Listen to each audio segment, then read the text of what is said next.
Other things to think about, well, other things, names and faces. We all forget names and faces from time to time, and it can be really embarrassing when you meet somebody and you know that they've told you who they are, and then 2 minutes later their name has just gone, just forgotten it. And that's very embarrassing. It can also be financially a problem for you, because if you're in sales and you meet a customer and you forget their name, then it's, the chances of you securing that business are very slim. Use their name over and over again. It's the sweetest sound in the world for any individual, is the sound of their own name. They love it. So use their name, and they will believe that you're talking directly to them. Of course you are, but you will be, whatever you're constructing will be directly for them if you can use their name. So you need to be able to remember their name. And really with names, just like the other things we've been talking about here, it's a matter of filing and tagging, associating and then putting a big tag on it. So you would then associate a person's face with the name, and you've got to associate those two things together so that next time you see the face, you will have the name in your mind. Very simple. Key here, tag it with a big tag so it's instantly memorable rather than just filed in the corner.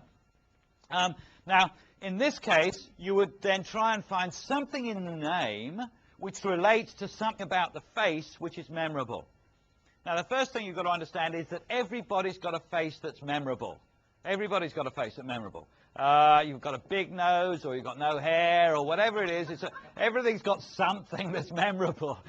So you need to you need to pick on that one thing, whatever it is, and make it big in your mind, a cartoon character in your mind, and then link the name to it in some way or other. For instance, if you're trying to link Mr. Ball or Mrs. Bush. Now, obviously, this is very well, this is very simple. I don't know what you're laughing at, but let's just imagine that Mr. Ball has got a big mop of ginger hair. Okay, so now in your brain you'll see this hair, but grow it big, really big and wild. Okay, wild ginger hair, and on the end of each strand of hair he's got a golf ball hanging off now in your brain.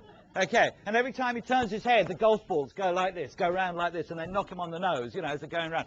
So you get that wild picture in your brain, and I promise you, you will never forget his name against his face.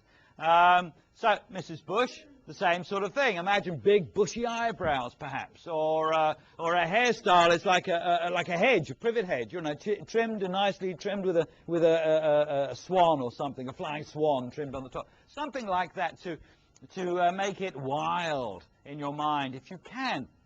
The wilder the better. Unfortunately, the people we meet aren't all named with easy names like that. And you've got to find more or other things to be able to associate. For instance, Harcourt, Kaminsky and Perling don't instantly have some association like Ball and Bush do. So you have to find some way of breaking those names down or making them associate. So Harcourt, for instance, you might change to Hardcourt. So you would picture that person, something wild about that person, whatever it is, and picture them linked to a tennis court, a hard tennis court, so that you will link the one thing in your mind with the other. The bigger the tag, the better. Getting them play tennis. So it's a really big tag in your brain. Kaminsky, you might, for instance, turn that to come and ski. And then in that way you would see Mr. Kaminsky coming and skiing down the slopes in Switzerland, maybe, or the Drakensberg, if you don't have such a wild imagination. So wherever it is, just make that association wild. The bigger the better.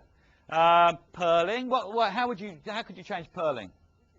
Knitting, maybe. I didn't think knitting, I thought diving for pearls. But what's important is the way in which you think. So if you see Mr. Pearling, he's now knitting. So you make that association. The wilder the association, the better. In my office, for instance, there's 4 people, and their names are some of their names are easy, like Ward, of course. You can associate that with the hospital ward. That's Megan Ward. You can associate that with a hospital ward. See Megan in hospital, if you like. Sometimes I wish I did see Megan in hospital, but or perhaps Macintosh, Tanya there. That's easy to associate. That would be with a weatherproof coat. It's an easy name to associate. So you can associate one with the other very easily. But things like Powell, Bev, who does the financial side of the business, not such an easy name to associate. In this case, put Power Tools, somebody mentioned that, something like that, or Powell, or whatever. Break it down, powerful maybe.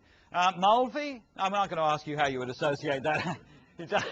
But you can imagine, in my case, I've just put Muleby or Moldy, or something that associates one with another. So you remember, you create that tag with that association, but make sure their face, whatever you've picked on their face, is wildly exaggerated, so that then you can link one with the other very, very simply.